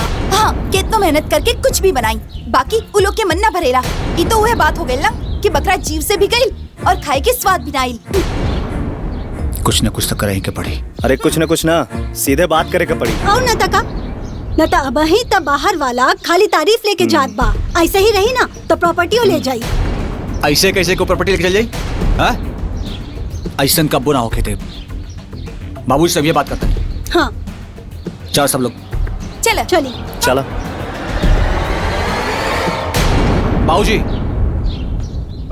बाबूजी ई का ड्रामा फैला के रखले बड़ा हैं? अब बस करी बहुत होल तोर नौटंकी। अरे का भइल हो? कैसन नौटंकी कैसन ड्रामा? या भाई के हमनी का अपने घर में बेगाना हो गई जा। हमनी का परीक्षा देवे पड़ी पास होके के पड़ी। पास होके खाते हमनी के प्रूफ करे के पड़ी कि सेवा करीला कि ना करीला। बाबूजी हमनी का और हमनी का पत्नी रउआ के हमेशा सेवा सत्कार करत बनी। ओकर कोनो मतलब नहीं के आ दूध से झगड़ुआ का मारू तो तेल पालिश का कतलिन सो हैं उतने फुलफुला गइला। अच्छा एक बात बताई हमनी करवा संतान जे कि ऊ झगड़ुआ तू लोग बाड़ा तापे बताई ना दुनिया में कौन बाप ऐसा ना जब अपने संतान का हक दूसरे के देख सोचला। केहू ना देला। आ दुनिया के कोनो माई बाप अपन संतान के अधिकार दूसरा के ना देला। ऐसन होके के भी ना चाहिए। लेकिन ये सब बात कहे से पहले तोहनी के यो सोचे के चाहिए कि तोहनी के अपन अधिकार अपन हक मांगे से पहले हमनी के अपन हक देवे के चाहिए। जैसे तोहनी के अपन लड़ाई लड़ा तारा लगी वही तरह हमनियों के अपन अधिकार पावे के हक बा। तोहनी के अपन लड़ाई लड़ा तारा लगी हमनी के अपन हक के लड़ाई लड़ता नहीं जा। मतलब जे हमनी के सेवा करी ओकरे हमार संपत्ति मिली। अरे ऐसे कैसे बाबूजी? ई प्रॉपर्टी हमनी का हो। हमनी का तोहर संतान ही जा। तोहर मरला का बाद या तोहर जेती जी ई प्रॉपर्टी हमनी का हो और कानूनन हक भी हमनी के। तो ठीक बा बैठ के मनौती मांगा लगे करा लगिन भगवान से प्रार्थना कि जल्दी से भगवान हमनी दोनों बेकत के अपना लगे बुला ले। करा लगे हाँ तो मनाई करा बढ़ जा। आई जो नया डोकसला पल्ले बड़ा ना कि जे सेवा करी वह प्रॉपर्टी ले तो देखिला क्या के लेवला दूसर के हूँ। कानून के जानकार बाड़ा वसीयत बनावत बाड़ा। अरे हमहू के पता बा कानून के बारे में। तो देखिया तारा के जीता जी पागल घोषित करके इस सारा प्रॉपर्टी अपना लिया जाई। तो कर दो सन पागल घोषित हमरा के पागल घोषित करके पागल खाने में ले जाके फेंकवा दो सन। ओकरा बाद हमरा प्रॉपर्टी पर कब्जा कर लियो सन। बस तोहनी जैसन औलाद से और कोनो उम्मीद हो भी नहीं के सका। बस इहे दिन देखे के बाकी रह गल। हां एक खातिर तोहनी के पाल पोस के बड़ा कइनी। पाल पोस के हर घड़ी पाल पोस के। अरे पाल पोस के बड़ा के लो आज तक गला काबला बन के। हां का कदले बानी रे तोहनी के खातिर हमनी के अपन पूरा जीवन खत्म कर दानी जा। तोहनी के कह दरसन के का कदानी हम बताओ तनी के का कहनी। 9 महीना तले पेट में पाल के पाप कैले बाड़ी। तोहनी के खूब मुंह साफ करके पाप कैले बाड़ी।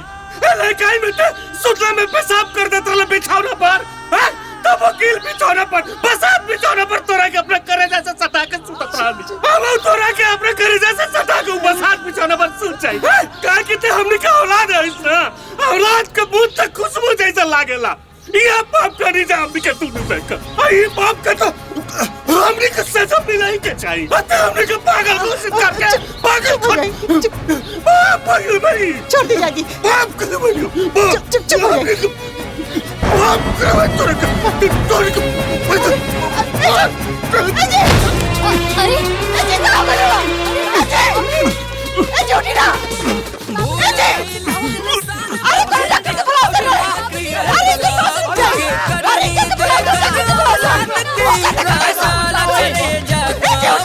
दौलत के आगे कीमत न समझे बेटा अपना बाप के, उलट के आगे कीमत न बूझे बेटा माई बाप के।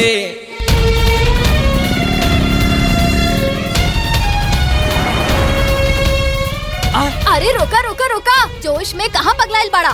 अरे ई सब पचड़ा में मत पड़ा। का हॉस्पिटल गइल बाड़े, दुनिया भर के पैसा लागी त देबा। गाड़ी घुमावा, जौन होई दुआरी देखल जाई। चला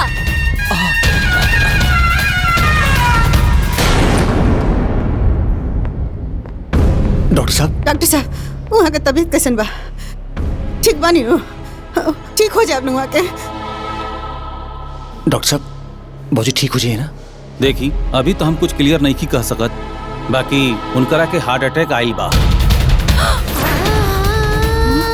90% ब्लॉकेज बा, 3 गो स्टेंट डाले के पड़ी तबे कुछ हो सकेला, न तो जान बचावल बहुते मुश्किल बा। आप लोग जल्दी से पैसा के इंतजाम करी, काहे कि ऑपरेशन कईला बहुते जरूरी बा। डॉक्टर साहब ये बताइए पैसा कितना लगी? यह कुछ 6 से 7 लाख रुपया। बेटा जल्दी से पैसा का इंतजाम करो, अपना बाबूजी के बचा लो। ए बेटा दोनों भाई मिलकर पैसा का इंतजाम करो, बचा लो अपना बाबूजी। तू चिंता मत कर भाई, सब ठीक है। ए बेटा तू पैसा का इंतजाम करो। भाई तू बैठ जा, दोनों भाई मिलकर पैसा का इंतजाम करो। पैसा का इंतजाम करो। हाँ भाई हाँ, बाबूजी के बचा लो। हम बाटी, चिंता मत कर, हम बाटी पैसा का भौजी के अपन आखिरी सांस तक लगाते। भौजी कुछ ना हुई, कुछ ना भौजी की कुछ ना हुई।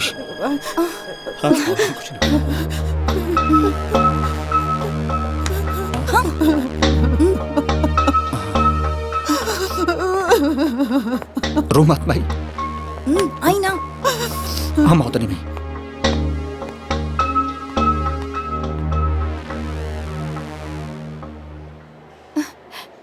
रहुआ अब का करब? इतना पैसा कहाँ बा? अरे इतना बड़का मुसीबत आई बा, तमाई के सामने कुछ ना कुछ तो बोलना ही के पड़ी ना। भैया इतना पैसा आई कहाँ से? दोनों जना के मिलकर व्यवस्था करे के बा, कर्जा वर्जा लेके पड़ी। अरे कर्जा वर्जा लेवे के कौनो जरूरत नहीं खे। अरे इतना पैसा खर्चा कैला के बाद भी का पता बाबूजी जिए के मरिए और जी के का करी है। हाँ दीदी बिल्कुल सही कह रहे बानी। पता ना ठीक भइला के बाद प्रॉपर्टी के दी है, पता लागल कर्जो भइल, प्रॉपर्टी हो गई, फिर न घर के रहब और न घाट के। अरे तब बाबूजी कैसे छोड़ दी? और ना तका जौन होगी तौन होगी।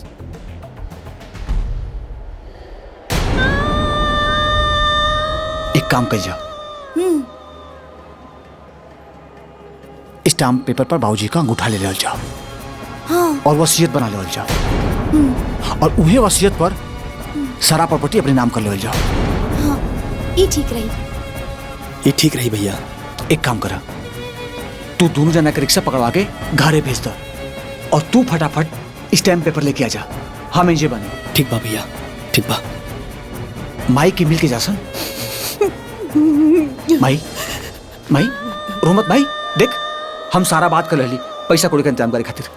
किशन हाँ भैया, तू जा फटाफट पैसा का इंतजाम कर। ठीक है, ठीक बा। हम इंजे माई के साथ हम जाते भैया। जा तू लोग भी जा। हम बानी ना माई, हम बानी। देख ले ऊपर वाले यह दुनिया दे कर दयान, बाप के सास के सौदा करे, बेरहम बने इंसान।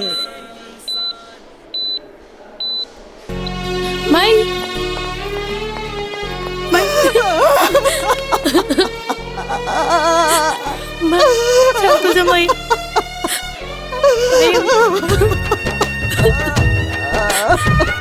माई बाबूजी कहाँ हो गइल माई, कहाँ हो गइल?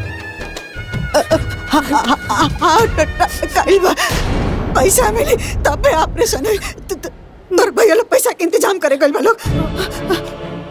फोन लगा के पूछता कहाँ बा लोग, कितना टाइम लगे आए में।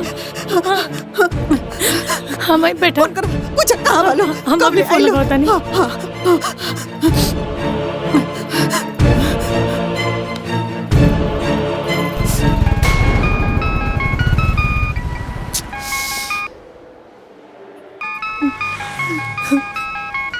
ललिता का फोन आइल बा। अरे जायदा भैया पैसा खातिर फोन करत होई। हाँ चल ठीक बा।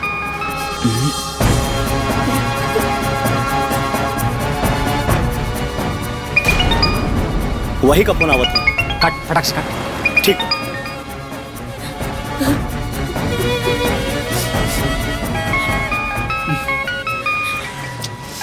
फिर करे कॉल आता। उठा लेता नहीं तो रास्ता परेशान करी। अच्छा उठा लो। हाँ ललिता।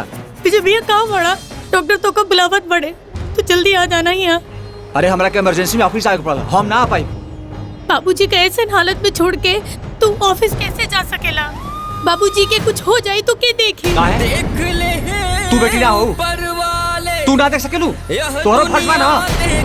हाँ भाई, हम उनकर बेटी बाड़ी और हमारे जो फर्ज बा हम निभावत बानी, लेकिन तू ऐसे कैसे बात करत तारा? देख ललिता, देखे के बाद में देख, नहीं के देखेगा तो मत देख। बाबूजी के जिए के हो तो जी है, अना तो मर जाइए। चल रख, फर्क बहुत कम बा।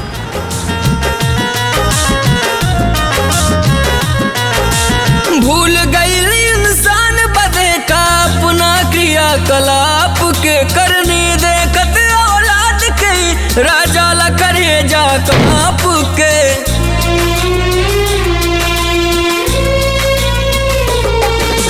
भूल गई इंसान बदे का अपना क्रियाकलाप के करने देखत औलाद के राजा ला करे जा काप के। दौलत के आगे कीमत न समझे बेटा अपना बाप के, उलट के आगे कीमत न बूझे बेटा माई बाप के।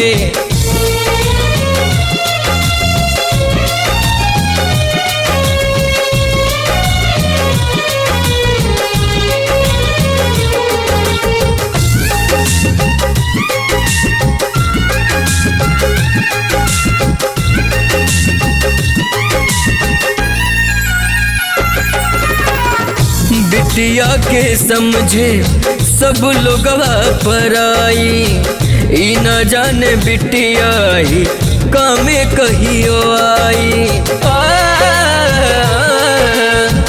बिटिया के समझे सब लोग पराई, ई न जाने बिटिया ही कामे कहियो आई।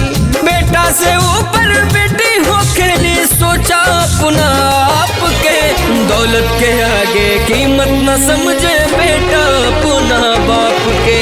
दौलत के आगे कीमत न समझे बेटा अपना बाप के।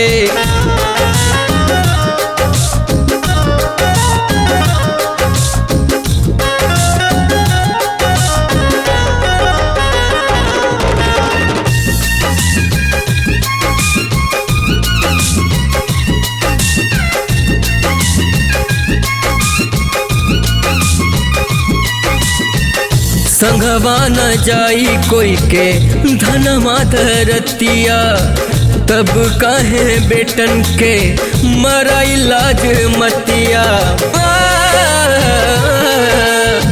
संगवा न जाई कोई के धनमा धरतिया, तब काहे बेटन के मराई लाज मतिया।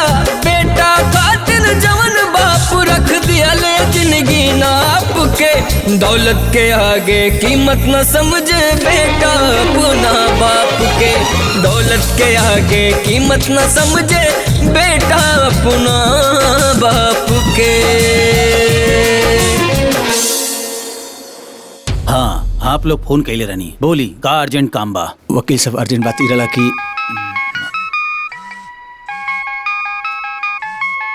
फिर ओकर फोन होता।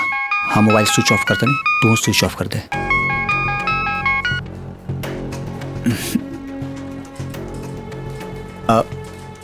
बात दरअसल ही रहा वकील साहब, इस टाइम पे पर बाबूजी का अंगूठा भी बा। ताप कैसे भी करके बाबूजी का पूरा प्रॉपर्टी हम दोनों का नाम वसीयत करके रजिस्ट्री करवा दी है। अभी कुल कैले के जरूरत ना बा। असल में आप लोगन के पिताजी आपन चल और चल दोनों संपत्ति आप भाइयन के नाम पहले से लिख चुकल बने।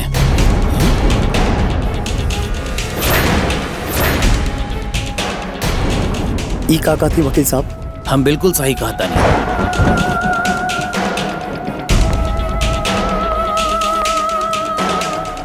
और ई बा आपके पिताजी के वसीयत के पेपर। आप लोग निश्चिंत होकर घरे जाएं।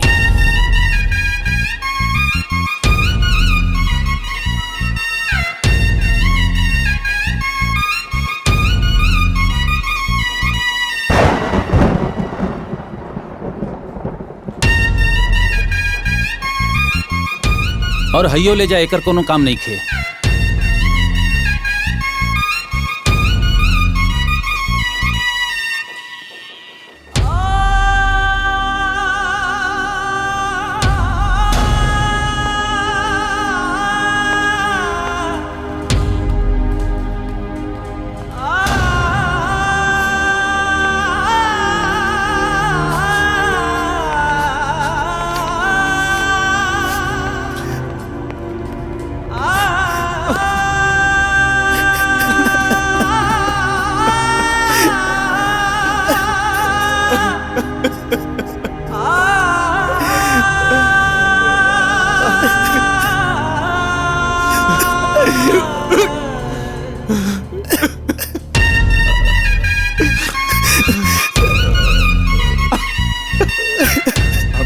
बाबूजी के कितना गलत समझत है लीजा ने।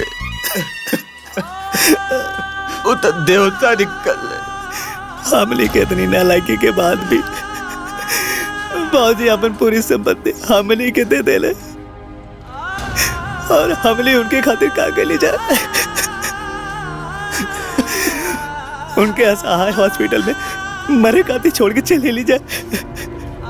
हमले के पापी है भैया, पापी।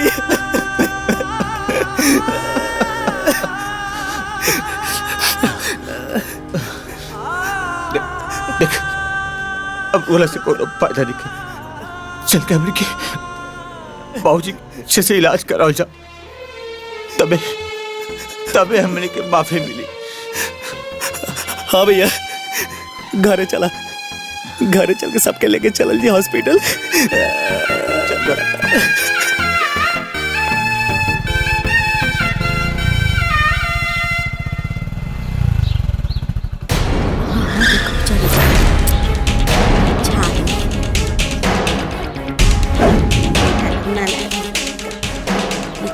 किशन,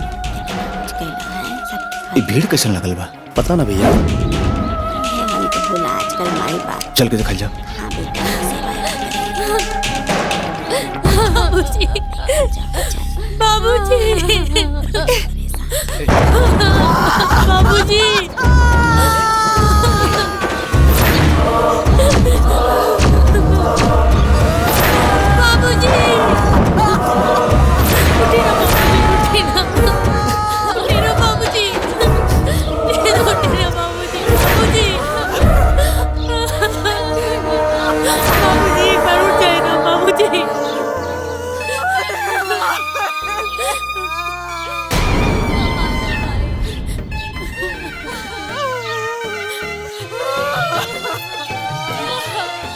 आ गए ले तू लोग। आवा आवा, देखा बाबूजी के तू दोनों के इच्छा ना पूरी हो गई। अब तू दोनों से कुछ ना मांगे है। मरद मरद एगो इच्छा रहल उनकर कि एक बार तोहनी कर जी भर के देख ले।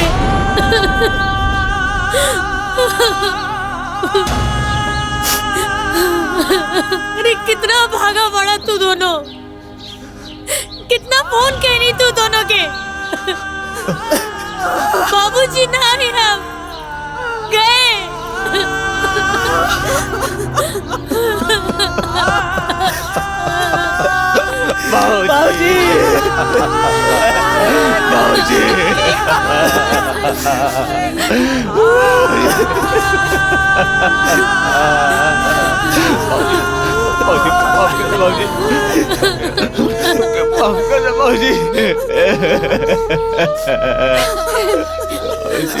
हमके माफ कर दो बाबूजी, हमके माफ कर दो, हमके माफ कर दो। बाबूजी एक बार फिर से वापिस आ जाइए बाबूजी, दोबारा ऐसा गलती ना करल जी बाबूजी। बाबूजी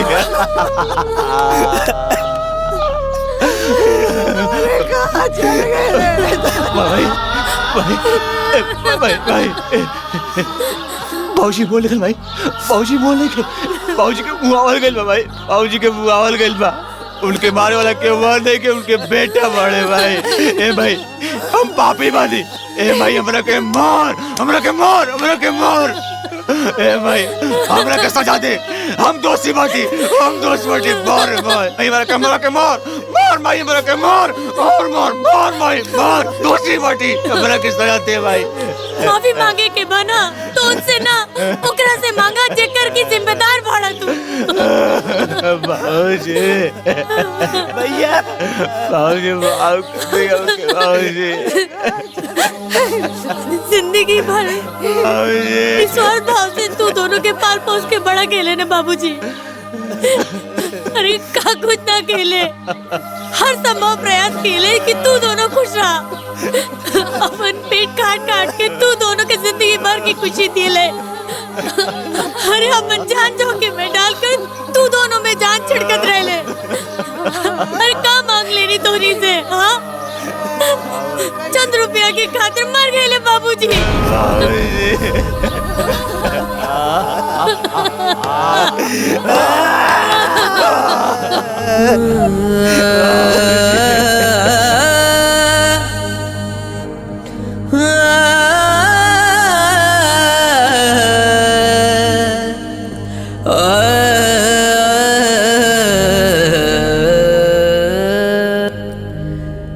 छोड़ के पिजड़ा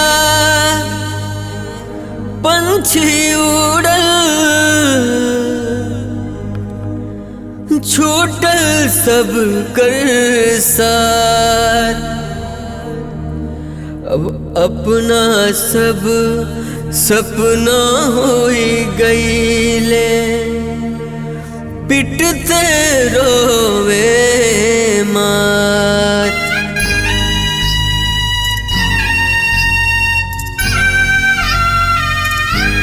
जियते जिंदगी तुझे कर जरा दिहला दिल, जियते जिंदगी तुझे कर जरा दिहला दिल। माटी के तन जरा के का पैबतू जेके तर सबला जिंदगी में अन्न के बिना। अब चौहदी किया के का पैबतू जियते जिंदगी तुझे कर जरा दिहला दिल।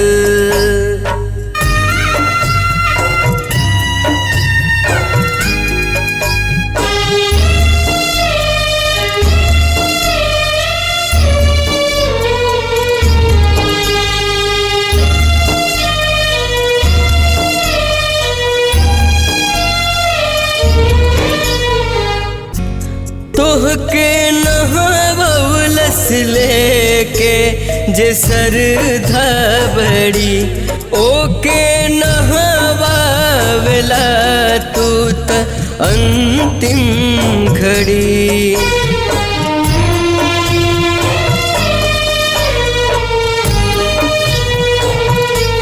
तोहके चादरा ओढ़वलस जे करके जतन, तू ओढ़वेला अब त ओही के कफन। प्यार के तोहरे जे की पियासल मुअल, गंगा जल अब पिया के का पैबा तू जेके तरसवल जिंदगी में अन्न के बिना माटी के तन जरा के का पैबा तू जियते जिंदगी तुझे कर जरा देहला दे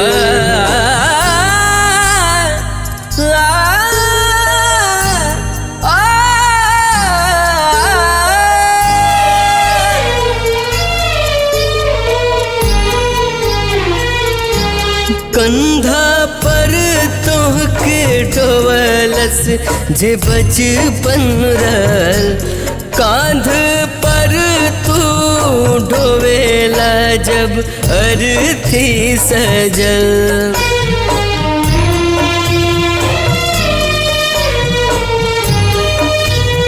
मुँह में देहलस नेवाला जे तोहे छन छन मुँह में ओकरे तू अगिया लगई बालन बुझला दौलत के आगे न कुछ भी जेके सारी दौलत लुटा के का पैबा तू जे गइल से गइल फिर न आई कबो बोला अब तो पछता के का पैबा तू जित जिंदगी तुझे कर जरा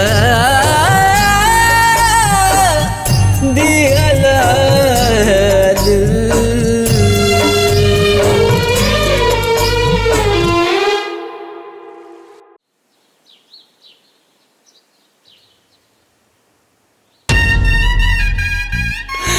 बाबूजी ए बाबूजी बाप रखे माफ करता ए बाबूजी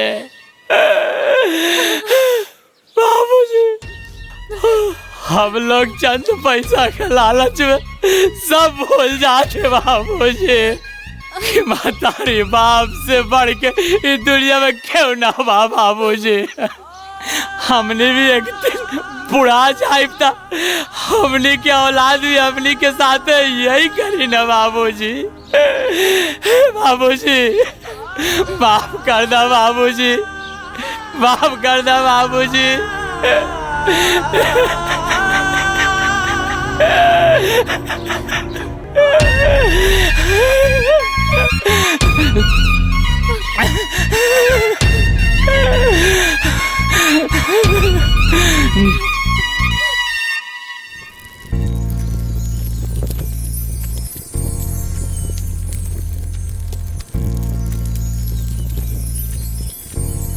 तो दीदी का बनावल जाई रोटी खाई कि पराठा एक काम कर पराठा बना दे बच्चा लोगन के पराठा बहुत पसंद बा अच्छा ठीक बा